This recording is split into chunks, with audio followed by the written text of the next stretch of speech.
ಚಿಕ್ಕಮಗಳೂರಿನಲ್ಲಿ ತನ್ನ ಬಾಲ್ಯ ಕಳೆದ 19 ವರ್ಷದ ಯುವಕ ರಾಜು ದೊಡ್ಡ ಕೃಷಿ ಕುಟುಂಬದವನು. ಆದರೆ ಉನ್ನತ ಶಿಕ್ಷಣಕ್ಕಾಗಿ ಅವನ ತಂದೆ ತಾಯಿ ಅವನನ್ನು ಮಂಗಳೂರಿಗೆ ಸೋದರ ಸಂಬಂಧಿ ಅರುಣನ ಮನೆಗೆ ಕಳುಹಿಸಿದರು. ಅರುಣ ಮಂಗಳೂರಿನ ಒಂದು ಖಾಸಗಿ ಕಂಪನಿಯಲ್ಲಿ ಉದ್ಯೋಗ ಮಾಡುತ್ತಿದ್ದರು. ಅವರು ಮಧ್ಯಮ ವರ್ಗದ ಜನರಾಗಿ ಬಾಡಿಗೆ ಮನೆಯಲ್ಲಿ ಸಂತೋಷದಿಂದ ಜೀವನ ಸಾಗಿಸುತ್ತಿದ್ದರು. ಕರ್ನಾಟಕದ ಸುಪ್ರಸಿದ್ಧ ಜ್ಯೋತಿಷರು ಪಂಡಿತ್ ಶ್ರೀ ರುದ್ರೇಶ್ವರ ಭಟ್ ನಿಮ್ಮ ಜೀವನದ ಸಮಸ್ಯೆಗಳಾದ ಪ್ರೀತಿ, ಪ್ರೇಮ, ಹೆಣ್ಣು ಅಥವಾ ಗಂಡು ವಶೀಕರಣ, ಸಂತಾನ, ಕೋರ್ಟ್ ಕೇಸ್, ಸಾಲಬಾಧೆ, ಧನವಶ, ಹಣವಶ, ನಿಮ್ಮ ಯಾವುದೇ ಗುಪ್ತ ಸಮಸ್ಯೆಗಳಿರಲಿ ಕೆಲವೇ ಸಮಯದಲ್ಲಿ ಶಾಶ್ವತ ಪರಿಹಾರ ಮಾಡಿಕೊಡುತ್ತಾರೆ. ಇಂದೇ ಸಂಪರ್ಕಿಸಿ ಪಂಡಿತ್ ಶ್ರೀ ರುದ್ರೇಶ್ವರ ಭಟ್ 7676112560 7676112560. ಅವರ ಪತ್ನಿ ಸ್ನೇಹ ನೋಡಲು ಸುಂದರವಾಗಿದ್ದರು. ಸ್ವಚ್ಛ ಬೆಳ್ಳಗಿನ ದೇಹ, ಮಧ್ಯಮ ಎತ್ತರಕ್ಕೆ ಸರಿಹೊಂದುವ ಮೈಕಟ್ಟು ಅವಳನ್ನು ನೋಡಿದವರು ಮೋಹಗೊಳ್ಳುತ್ತಿದ್ದರು. ಮನೆಯ ಕೆಲಸಗಳಲ್ಲಿ ಪರಿಣತೆ. ಅವರಿಗೆ ಒಬ್ಬ 7 ವರ್ಷದ ಮಗನಿದ್ದನು, ಕಾರ್ತಿಕ್. ರಾಜು ಈಗ ಕಾರ್ತಿಕ್ ಜೊತೆಗೆ ಉಳಿಯಬೇಕಿತ್ತು. ಚಿಕ್ಕಮಗಳೂರಿನಿಂದ ಮಂಗಳೂರಿಗೆ ಬಂದ ರಾಜುವನ್ನು ಅರುಣ ಮನೆಗೆ ಕರೆದುಕೊಂಡು ಹೋದರು. ಸ್ನೇಹ, ನೀನು ಬರುತ್ತೀಯಾ ಅಂತ ಕೇಳಿ ಬಹಳ ದಿನಗಳಿಂದ ನಿರೀಕ್ಷಿಸುತ್ತಿದ್ದೆವು. ಬಾ, ಬೇಗ ರಿಫ್ರೆಶ್ ಆಗಿ ಬಾ, ಊಟ ಮಾಡೋಣ ಅಂತ ಪ್ರೀತಿಯಿಂದ ಸ್ವಾಗತಿಸಿದರು. ರಾಜುಗೆ ಮಂಗಳೂರು ನಗರದ ಜೀವನ ಹೊಸದಾಗಿತ್ತು. ಅಲ್ಲಿನ ಜನಜಂಗುಳಿ, ಯಾವಾಗಲೂ ಚುರುಕಾಗಿರುವ ಜನರು, ಎಲ್ಲವೂ ಹೊಸ ಅನುಭವವಾಗಿತ್ತು. ಬಂದ ಮೊದಲ ದಿನವೇ ಸ್ನೇಹ ಊಟಕ್ಕೆ ಬಿಸಿ ಬಿಸಿ ರಾಗಿ, ಬಾಣಲೆ ಮತ್ತು ಚಟ್ನಿ ತಯಾರಿಸಿದ್ದರು. ಇದು ನಮ್ಮ ಚಿಕ್ಕಮಗಳೂರಿನ ನೆನಪುಗಳ ರುಚಿ ಅಂತ ರಾಜುಗೆ ತಿನ್ನುವಾಗ ನೆನಪಾಯಿತು. ಆ ದಿನದಿಂದ ರಾಜು ಕಲಿಕೆಯಲ್ಲಿ ಮತ್ತು ಸೋದರ ಸಂಬಂಧಿಯ ಮನೆಯ ರೂಢಿಗಳಲ್ಲಿ ಬೆರೆಯುತ್ತಾ ಮಂಗಳೂರಿನ ಹೊಸ ಜೀವನಕ್ಕೆ ಹೊಂದಿಕೊಂಡನು. ಅರುಣ ಸೋದರ ಸಂಬಂಧಿಯ ಸಲಹೆ, ಸ್ನೇಹಳ ಪ್ರೀತಿ ಮತ್ತು ಕಾರ್ತಿಕ್ ಜೊತೆಗಿನ ಸ್ನೇಹ ಅವನ ಜೀವನದ ಮುಖ್ಯ ಭಾಗಗಳಾಗಿ ಬೆಳೆದವು. ಮಂಗಳೂರು ಮನೆಗೆ ಹೊಂದಿಕೊಳ್ಳಲು ರಾಜು ಹೆಚ್ಚು ಸಮಯ ತೆಗೆದುಕೊಳ್ಳಲಿಲ್ಲ. ಆದರೆ ಶಾಲೆಯ ಪಾಠಗಳು, ಹೊಸ ವಿಷಯಗಳು ಮತ್ತು ಇಂಗ್ಲಿಷ್ ಬೋಧನೆ ಅವನಿಗೆ ಸ್ವಲ್ಪ ತೊಂದರೆಯಾಯಿತು. ಚಿಕ್ಕಮಗಳೂರಿನ ಸರ್ಕಾರಿ ಶಾಲೆಯಲ್ಲಿ ಕನ್ನಡ ಮಾಧ್ಯಮದಲ್ಲಿ ಓದಿದ್ದ ರಾಜು ಹೊಸ ವಾತಾವರಣದಲ್ಲಿ ಸರಿಹೊಂದಲು ಕಷ್ಟಪಡುತ್ತಿದ್ದ. ಈ ಸ್ಥಿತಿಯನ್ನು ಸ್ನೇಹ ಬಹಳ ಶೀಘ್ರದಲ್ಲಿ ಗುರುತಿಸಿದರು. ರಾಜು, ನಿನಗೆ ಇಂಗ್ಲಿಷ್ ನಾನು ಕಲಿಸುತ್ತೇನೆ. ಸಾಯಂಕಾಲದ ಭೋಜನದ ನಂತರ ಸ್ನೇಹ ತನ್ನ ಹಳೆಯ ನೋಟ್ಗಳನ್ನು ತೆಗೆದು ರಾಜುಗೆ ಕಲಿಸಲು ಪ್ರಾರಂಭಿಸಿದರು. ನೋಡು, ಈ ಗ್ರಾಮರ್ ನಿಯಮ ಸರಳವಾಗಿದೆ. ಇಂಗ್ಲಿಷ್ ಅಂದರೆ ಹೆದರಬೇಡ, ಕನ್ನಡದಂತೆ ಪರಿಚಯ ಮಾಡಿಕೊ ಅಂತ ನನ್ನ ಬಳಿ ಹತ್ತಿರ ಕುಳಿತು ಪಾಠ ಹೇಳುವುದರಲ್ಲಿ ತೊಡಗಿದಳು. ಸ್ನೇಹ ನನ್ನ ಬಳಿ ಅಂಟಿಕೊಂಡು ಕುಳಿತಿದ್ದರಿಂದ ನನಗೆ ಹೊಸ ಭಾವನೆ ಉಂಟಾಯಿತು.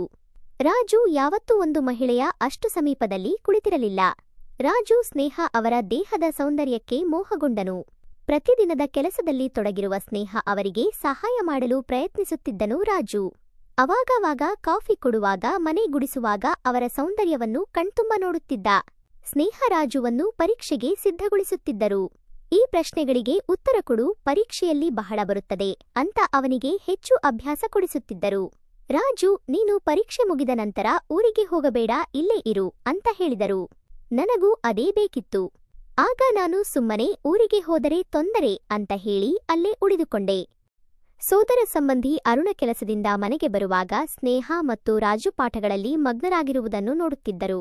ನಮ್ಮ ಸ್ನೇಹ, ನೀನು ನಿಜಕ್ಕೂ ಶಿಕ್ಷಕಿಯಂತೆ ಇದ್ದೀಯಾ ಅಂತ ಹೇಳುತ್ತಿದ್ದರು. ಕಾಲ ಕಳೆಯುತ್ತಲೇ ಸ್ನೇಹ ಸಹಾಯದಿಂದ ರಾಜು ಅಂಕಗಳು ಗಣನೀಯವಾಗಿ ಸುಧಾರಣೆ ಕಂಡವು. ಪರೀಕ್ಷೆ ಮುಗಿಯಿತು. ನಾನು ಚಹಾ ಕುಡಿದು ಅಲ್ಲೇ ಕುಳಿತಿದ್ದಾಗ, ಈಗ ರಜೆ ಇದೆಯಲ್ಲವೇ, ನಾಳೆ ಸ್ವಲ್ಪ ಮಾರುಕಟ್ಟೆಗೆ ಹೋಗಿ ಬರಬೇಕು. ಈ ವಾರ ನಿಮ್ಮ ಸೋದರ ಸಂಬಂಧಿ ಬ್ಯುಸಿಯಾಗಿದ್ದಾರೆ, ನನಗೆ ಇದೊಂದು ಸಹಾಯ ಮಾಡು ಅಂತ ಹೇಳಿದರು. ನಾನು ಇದು ಉತ್ತಮ ಸಮಯ ಅಂತ ಮನಸ್ಸಿನಲ್ಲಿ ಯೋಚಿಸಿ ಸರಿ ಅಂತ ಹೇಳಿದೆ. ಅರುಣ ಸೋದರ ಸಂಬಂಧಿ ಕಂಪನಿಯಲ್ಲಿ ಕೆಲಸ ಮಾಡುತ್ತಿರುವುದರಿಂದ ಅವನಿಗೆ ಕೆಲವೊಮ್ಮೆ ರಾತ್ರಿ ಕರ್ತವ್ಯ ಬರುತ್ತಿತ್ತು. ಈ ದಿನ ನಾನು ರಾತ್ರಿ ಡ್ಯೂಟಿಗೆ ಹೋಗಬೇಕು. ಸ್ನೇಹ, ಮನೆಗಿಂತ ಹೆಚ್ಚು ಸಮಯ ಆಫೀಸ್ನಲ್ಲೇ ಕಳೆಯಬೇಕು ಅಂತ ಸ್ನೇಹ ಅವರಿಗೆ ಹೇಳುತ್ತಿದ್ದರು. ಸ್ನೇಹ ಅವರಿಗೆ ಇದು ಹೊಸದಲ್ಲ. ಮರುದಿನ ನಾನು ಕಾರು ತೆಗೆದುಕೊಂಡು ಮಾರುಕಟ್ಟೆಗೆ ಹೋಗಬೇಕಾದರೆ ಸ್ನೇಹ ಸೀರೆ ಧರಿಸಿದ್ದರು. ಕಾರನ್ನು ಹತ್ತುವಾಗ ಅವರ ಹೀಲ್ ಸ್ಲಿಪ್ ಆಗಿ ನನ್ನನ್ನು ಹಿಡಿದುಕೊಂಡರು. ನನಗೆ ದೇಹದಲ್ಲಿ ಕರೆಂಟ್ ಹರಿದಂತೆ ಅನಿಸಿತು. ನಾನು ನಿಧಾನವಾಗಿ ಕುಳಿತುಕೋ ಅಂತ ಹೇಳಿದೆ. ಅವರು ಸರಿ ಅಂತ ಹೇಳಿ ಸುಮ್ಮನೆ ಕಾರು ಚಲಾಯಿಸುತ್ತಾ ಇದ್ದೆ. ಕೊನೆಗೆ ನಾವು ಮಾರುಕಟ್ಟೆಯಲ್ಲಿ ಇಳಿದು ಎಲ್ಲ ಖರೀದಿ ಮಾಡಿ ಬರುತ್ತಿದ್ದರೆ ಸ್ನೇಹ, ಇಲ್ಲೇ ಭೋಜನ ಮಾಡಿಕೊಂಡು ಹೋಗೋಣ ಬಾ ಅಂತ ಹೇಳಿದರು. ನಾನು ಬೇಡ, ಏಕೆ ತೊಂದರೆ ಅಂತ ಹೇಳಿದೆ. ಬಾ, ಸರಿಯಿಲ್ಲ ಅಂತ ನನ್ನನ್ನು ಒತ್ತಾಯಿಸಿ ಹೋಟೆಲ್ಗೆ ಕರೆದುಕೊಂಡು ಭೋಜನಕ್ಕೆ ಹೋದರು. ಅದು 2 ಮಹಡಿಯ ಹೋಟೆಲ್ ಆಗಿತ್ತು. ನಾವು ಕೆಳಗೆ ಕುಳಿತು ನಮಗೆ ಬೇಕಾದದ್ದು ತಿಂದು ಹೊರಗೆ ಬರುತ್ತಿದ್ದರೆ ಸೋದರ ಸಂಬಂಧಿ ಅರುಣ ಯಾವುದೋ ಮಹಿಳೆಯ ಜೊತೆ ಕಾರಿನಲ್ಲಿ ಹೋಗುತ್ತಿರುವುದನ್ನು ಮತ್ತು ಅವರಿಬ್ಬರು ಹತ್ತಿರವಾಗಿರುವುದನ್ನು ನೋಡಿ ನಾನು, ಸ್ನೇಹ ಅಲ್ಲಿ ನೋಡು ಸೋದರ ಸಂಬಂಧಿ ಅಂತ ಹೇಳಿದಾಗ ಸ್ನೇಹ ಅವರಿಬ್ಬರ ನಡವಳಿಕೆ ನೋಡಿ, ಸುಮ್ಮನಿರು ನಾನು ನೋಡಿದ್ದೇನೆ ಅಂತ ಹೇಳಿದರು. ಒಂದು ರಾತ್ರಿ ಸೋದರ ಸಂಬಂಧಿ ನನಗೆ ಬಹಳ ಕೆಲಸ ಇದೆ, ರಾತ್ರಿ ಮನೆಗೆ ಬರುವುದು ಸಾಧ್ಯವಿಲ್ಲ ಅಂತ ಹೇಳಿ ಹೊರಟರು. ಆ ಸಮಯದಲ್ಲಿ ಅವರು ಕಾರು ಚಲಾಯಿಸಿ ಹೋಗಬೇಕಾದರೆ ಸ್ನೇಹ ಕಾರು ನನಗೆ ಸುಳ್ಳು ಹೇಳಿದ್ದಾರೆ, ನಿಮ್ಮ ಸೋದರ ಸಂಬಂಧಿಯನ್ನು ಹಿಂಬಾಲಿಸು ಅಂತ ಹೇಳಿದರು. ನಾನು ಶೀಘ್ರದಲ್ಲಿ ಕಾರು ಪ್ರಾರಂಭಿಸಿದೆ. ಕಾರು ದೂರ ಹೋಗಿತ್ತು. ಆದರೆ ಸ್ವಲ್ಪ ದೂರ ಬಂದ ನಂತರ ಅದೇ ಕಾರಿನಲ್ಲಿ ಒಂದು ಮಹಿಳೆ ಏರಿ ಕುಳಿತಳು. ಕಾರು ಪ್ರಾರಂಭಿಸಿದರು. ನಾವು ಅದನ್ನು ನೋಡುತ್ತಾ ಇದ್ದೆವು. ಅವಾಗ ಸ್ನೇಹ ಆ ಕಾರನ್ನು ಅನುಸರಿಸು ಅಂತ ಹೇಳಿದಾಗ ಆ ಕಾರು ಕೆಲವು ಹೊತ್ತಿನ ನಂತರ ಬೇರೆ ಪ್ರದೇಶದ ಒಂದು ಮನೆ ಮುಂದೆ ನಿಂತಿತು. ಸೋದರ ಸಂಬಂಧಿ ಮತ್ತು ಮಹಿಳೆ ನಗುತ್ತಾ ಒಳಗೆ ಹೋಗಿ ಬಾಗಿಲು ಮುಚ್ಚಿಕೊಂಡರು. ನಾನು ಕಾರು ನಿಲ್ಲಿಸಿದೆ. ಆಮೇಲೆ ಸ್ನೇಹ, ನಾನು ಸುಮ್ಮನೆ ಆ ಮನೆಯನ್ನು ಒಂದು ಸುತ್ತು ಹಾಕಬೇಕಾದರೆ ಒಳಗಿನಿಂದ ಮಜಾ ಮಾಡುತ್ತಾ ನಗುವ ಧ್ವನಿ ಕೇಳುತ್ತಿತ್ತು. ಆಮೇಲೆ ನಾವಿಬ್ಬರೂ ಸ್ವಲ್ಪ ಹೊತ್ತು ಅಲ್ಲೇ ನಿಂತಾಗ ಚಪ್ಪಾಳೆ ತರಹದ ಶಬ್ದ ಪ್ರಾರಂಭವಾಯಿತು. ಆಗ ಸ್ನೇಹ ಕೋಪಗೊಂಡು ಮನೆಗೆ ಹೋಗೋಣ ಅಂತ ಹೇಳಿದರು. ನಾನು ಏಕೆ ಅಂತ ಕೇಳಿದಾಗ ಈಗ ನಾನು ಆಟೋದಲ್ಲಿ ಹೋಗಬೇಕಾ ಅಂತ ಕೇಳಿದರು. ನಾನು ಸರಿ ಅಂತ ಕಾರು ಪ್ರಾರಂಭಿಸಿದೆ. ಆದರೆ ಸ್ನೇಹ ಮನೆ ಬರುವವರೆಗೂ ಏನೂ ಮಾತನಾಡಲಿಲ್ಲ. ಕೂಡಲೇ ಬಾಗಿಲು ತೆರೆದು ಒಳಗೆ ಹೋಗಿ ಅಳುತ್ತಾ ಕುಳಿತರು. ನಾನು ದಿಕ್ಕು ತಪ್ಪಿ ಹೊರಗೆ ಸೋಫಾದ ಮೇಲೆ ಕುಳಿತಿದ್ದೆ. ಕೊನೆಗೆ ಧೈರ್ಯ ಮಾಡಿ ಒಳಗೆ ಹೋಗಿ, ಬಿಡಿ, ಏನು ಮಾಡಲು ಸಾಧ್ಯವಿಲ್ಲ ಅಂತ ಹೇಳಿದೆ. ಅವಾಗ ಅವರು, ನೀನು ಸುಮ್ಮನಿರುತ್ತೀಯಾ ಅಥವಾ ಅವರ ಕೋಪ ನಿನ್ನ ಮೇಲೆ ಬೀಳಬೇಕಾ ಅಂತ ಕೇಳಿದರು. ಸರಿ ಬಿಡಿ, ಈಗ ಏಕೆ ಅಳುತ್ತಿದ್ದೀರಾ ಅಂತ ಕೇಳಿದೆ. ಅವಳು ಸೀರೆ ತುದಿಯಿಂದ ಮೂಗು ಒರೆಸಿಕೊಳ್ಳುತ್ತಾ ಇದ್ದಾಗ ನನಗೆ ಮತ್ತೆ ಅವಳ ಸೌಂದರ್ಯ ಕಾಣಿಸುತ್ತಿತ್ತು. ಅವಾಗ ನಾನು ಅದನ್ನೇ ನೋಡುತ್ತಾ ಇದ್ದೆ. ಆಗ ಸ್ನೇಹ, ಏನು ನೋಡುತ್ತಿದ್ದೀಯಾ ನೀನು? ಇದು ಸರಿಯಲ್ಲ, ನಾನು ನಿನಗಿಂತ ಹಿರಿಯಳು ಅಂತ ಹೇಳಿದರು. ನನಗೆ ಅದು ಕೇಳಿ ಬೇಸರಾಯಿತು. ಕೊನೆಗೆ ಏನೋ ಧೈರ್ಯದಿಂದ ನಾನು ಏನು ನೋಡಬೇಕು ಅಂತ ನೋಡಿದ್ದು ಅಂತ ಹೇಳಿದೆ. ಅವಳು ಸ್ವಲ್ಪ ನಗುತ್ತಾ ಸುಮ್ಮನಾದಳು. ನಾನು ಕಾಫಿ ತಯಾರಿಸಿಕೊಟ್ಟೆ. ಕುಡಿದು ಸ್ವಲ್ಪ ವಿಶ್ರಾಂತಿ ಪಡೆದರು. ಸ್ನೇಹ ಇದಾದ ನಂತರ ನನ್ನ ಜೊತೆ ಮುಕ್ತವಾಗಿ ಇರಲು ಶುರು ಮಾಡಿದರು. ಒಂದು ದಿನ ಸೋದರ ಸಂಬಂಧಿ ಅರುಣ 2 ದಿನಗಳ ಕೆಲಸದ ಮೇಲೆ ಹೊರಗಡೆ ಹೋಗಬೇಕಾದ ಸಂದರ್ಭ ಬಂತು. ಮನೆಗೆ ಬಂದು ಸ್ನೇಹ ಅವರಿಗೆ ಡೈರಿ ಕೊಟ್ಟರು. ಇದರಲ್ಲಿ ನನ್ನ ಸಮಯದ ವಿವರ ಇದೆ, ನೀವು ನೋಡಿಕೊಂಡು ಎಲ್ಲ ನಿರ್ವಹಿಸಿ ಅಂತ ಹೇಳಿ ಹೊರಟರು. ಆಮೇಲೆ ಅವಳು ಅಡುಗೆಗೆ ಹೋದರು. ನಾನು ಇದೇ ಸಂದರ್ಭ ಅಂತ ಭಾವಿಸಿ ಹಿಂದೆ ಹೋಗಿ ಅವಳನ್ನು ತಬ್ಬಿಕೊಂಡೆ. ಅವಳು ಕೋಪಗೊಂಡು, ಏನು ರಾಜು, ಏನು ಮಾಡುತ್ತಿದ್ದೀಯಾ? ನೋಡು, ಸುಮ್ಮನಿರು. ಮೊದಲೇ ನನ್ನ ಮನಸ್ಥಿತಿ ಸರಿಯಲ್ಲ, ಹೀಗೆ ಮಾಡಿದರೆ ಹೇಗೆ ಅಂತ ಹೇಳಿದಳು. ನಾನು ಅಲ್ಲೇ ನಿಂತು ಸ್ವಲ್ಪ ಕ್ಷಣ ಬಿಟ್ಟು ತಬ್ಬಿ ಒಂದು ಮುತ್ತು ಕೊಟ್ಟೆ. ಆವಾಗ ಅವಳು ನನ್ನನ್ನು ದೂರ ತಳ್ಳಿ ಹೋಗು ಅಂತ ಹೇಳಿದಳು. ಗೊತ್ತಾಗುತ್ತದೆ ಅಂತ ಹೇಳಿದರು. ನಾನು ಬೇಸರದಿಂದ ಹಾಲಿಗೆ ಬಂದು ಕುಳಿತೆ. ಸ್ವಲ್ಪ ಹೊತ್ತಿನ ನಂತರ ಸ್ನೇಹ ನನ್ನ ಬಳಿ ಬಂದು ನನಗೆ ಅಂಟಿಕೊಂಡು ಕುಳಿತು ಮಾತನಾಡಲು ಪ್ರಾರಂಭಿಸಿದರು. ಏನು ಮಾಡೋದು ಕಣೋ, ಆ ಸಂಗತಿ ನನ್ನನ್ನು ಬಹಳ ತೊಂದರೆಗೊಳಿಸಿತು, ಅದಕ್ಕೆ ಹಾಗೆ ಹೇಳಿದೆ. ಅವಳ ವರ್ತನೆಯಲ್ಲಿ ಬಹಳ ಬದಲಾವಣೆ ಕಾಣುತ್ತಿತ್ತು. ನನ್ನ ಬಳಿ ಸ್ನೇಹ ಹತ್ತಿರ ಬಂದಿದ್ದಾರೆ ಅಂತ ಅನಿಸಿತು ನನಗೆ. ನೀವು ಮನೆಯಲ್ಲಿ ಸದಾ ನಗುತ್ತಾ ಇರಬೇಕು. ನೀವು ಹೀಗೆ ದುಃಖದಲ್ಲಿ ಇದ್ದರೆ ಹೇಗೆ? ನಾನು ಏನು ಬೇಕಾದರೂ ನಿಮಗೆ ಸಹಕಾರ ನೀಡುತ್ತೇನೆ ಅಂತ ಹೇಳಿದೆ. ಅವಳು ನಾನು ಹೇಳಿದ್ದನ್ನು ನೋಡಿ ಸ್ವಲ್ಪ ಯೋಚಿಸಿದಂತೆ ಮಾಡಿ, ಆಯ್ತು ನೋಡಪ್ಪ, ಏನು ಮಾಡಬೇಕು ಮಾಡು, ಆದರೆ ಯಾರಿಗೂ ಹೇಳಬೇಡ ಅಂತ ಹೇಳಿದರು. ನಾನು ಇನ್ನೇನು ಆರಂಭಿಸಬೇಕು ಅಂತ ಯೋಚಿಸುವಷ್ಟರಲ್ಲಿ ಬೆಲ್ ಸದ್ದಾಯಿತು. ನಾನು ತಕ್ಷಣ ಹೊರಗೆ ಹೋಗಿ ಹಾಲಿನಲ್ಲಿ ಕುಳಿತೆ. ಸ್ನೇಹ ನನ್ನ ಹಿಂದೆ ಬಂದು ಬಾಗಿಲು ತೆರೆದರು.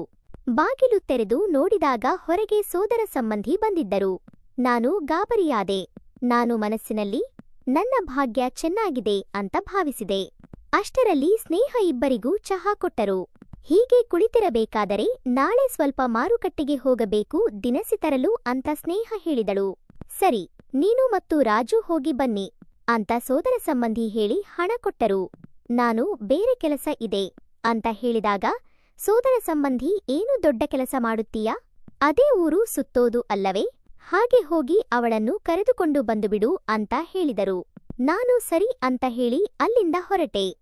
ಆದರೆ ಆ ದಿನ ನಾನು ಎಂಥ ಅವಕಾಶ ಪಡೆದಿದ್ದೆ, ಆದರೆ ಕೊನೆಯ ಕ್ಷಣದಲ್ಲಿ ತಪ್ಪಿಹೋಯಿತು. ನಾಳೆ ಮತ್ತೊಮ್ಮೆ ಪ್ರಯತ್ನಿಸೋಣ ಅಂತ ಯೋಚಿಸಿ ಹಾಗೆ ಮಲಗಿದೆ.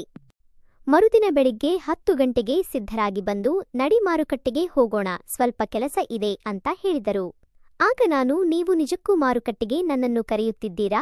ನಾನು ಬೇರೆ ಏನೋ ಯೋಚಿಸಿದ್ದೆ ಅಂತ ಹೇಳಿದೆ. ಅವಾಗ ಅವಳು, ಮೊದಲು ಈ ಕೆಲಸ ಮುಗಿಸೋಣ, ಆಮೇಲೆ ಬೇಕಿದ್ದರೆ ಅಂತ ಹೇಳಿ ಸುಮ್ಮನಾದಳು. ನನಗೆ ಅಷ್ಟಕ್ಕೆ ಎಲ್ಲ ಅರ್ಥವಾಯಿತು. ನಾನು, ಸರಿ ನಡೆಯಿರಿ ಹೋಗೋಣ ಅಂತ ಹೇಳಿ ಅವಳನ್ನು ಮಾರುಕಟ್ಟೆಗೆ ಕರೆದುಕೊಂಡು ಹೋದೆವು. ಏಕೆ ಸ್ನೇಹ ಹುಷಾರಿಲ್ಲ, ಏನಾಯಿತು ಅಂತ ಕೇಳಿದೆ. ಏನೂ ಇಲ್ಲ ಕಣೋ, ಚೆನ್ನಾಗಿದ್ದೇನೆ ಅಂತ ಹೇಳಿದರು. ಆಮೇಲೆ ಅವಳನ್ನು ಮನೆಗೆ ಕರೆದುಕೊಂಡು ಬಂದುಬಿಟ್ಟು ನಾನು ಹೊರಗೆ ಹೋಗುತ್ತೇನೆ ಅಂತ ಹೇಳಿದೆ. ಅವಾಗ ಅವಳ ಮುಖ ಯಾಕೋ ಮ್ಲಾನವಾಗಿತ್ತು. ನಾನು ಒಳಗೆ ಹೋಗಿ, ಏಕೆ ಸ್ನೇಹ ಮುಖಮಲಾನ ಮಾಡಿಕೊಂಡಿದ್ದೀರಾ ಅಂತ ಕೇಳಿದೆ. ಅದಕ್ಕೆ ಅವಳು, ನಿನಗೆ ಏನು ಬೇಕು ಅದು ದೊರೆಯುತ್ತದೆ ಅಂತ ಹೇಳಿದರು. ನನಗೆ ಆ ಮಾತಿನ ಅರ್ಥ ಗೊತ್ತಾಯಿತು. ನಾನು ಒಳಗೆ ಹೋದವನೇ ಚೀಲ ಇಟ್ಟು ಬಾಗಿಲು ಮುಚ್ಚಿದೆ. ಆಮೇಲೆ ಅವಳನ್ನು ಒಳಗೆ ಕರೆದುಕೊಂಡು ಹೋಗಿ ಏಕಾಂತದಲ್ಲಿ ಇಬ್ಬರೂ ಒಂದಾದೆವು. ಅವಳು ಆಮೇಲೆ, ನೋಡಪ್ಪ, ನಿನ್ನ ಸೋದರ ಸಂಬಂಧಿ 6 ತಿಂಗಳಿಂದ ಮಾಡಿದ್ದನ್ನು ನೀನು ಮಾಡಿದೆ. ನೀನು ನಿಜಕ್ಕೂ ಆಟಗಾರ ಕಣೋ ಅಂತ ಹೇಳಿದರು. ನಾನು, ಧನ್ಯವಾದ ಸ್ನೇಹ ಅಂತ ಹೇಳಿದೆ. ಏಕೆ, ನಾನೇ ನಿನಗೆ ಧನ್ಯವಾದ ಹೇಳಬೇಕು. ಯಾಕೆಂದರೆ ನೀನಲ್ಲವೇ ನನ್ನ ಬಹಳ ದಿನಗಳ ಕಷ್ಟದಿಂದ ಮುಕ್ತಗೊಳಿಸಿದ್ದು ಅಂತ ಹೇಳಿದರು. ಇದಾದ ನಂತರ ನಾವಿಬ್ಬರೂ ಪ್ರತಿದಿನ ಸಮಯ ಸಿಕ್ಕಾಗಲೆಲ್ಲ ಒಂದಾಗುತ್ತಿದ್ದೆವು. ನಾನು ಈಗ ಊರಲ್ಲಿ ವಾಸಿಸುತ್ತೇನೆ. ಅವಾಗವಾಗ ಮಂಗಳೂರಿಗೆ ಹೋಗಿ ಬರುತ್ತೇನೆ. ನನ್ನ ಕಥೆ ಇಷ್ಟವಾದರೆ ನಮ್ಮ ಚಾನೆಲ್ ಸಬ್ಸ್ಕ್ರೈಬ್ ಮಾಡಿಕೊಳ್ಳಿ.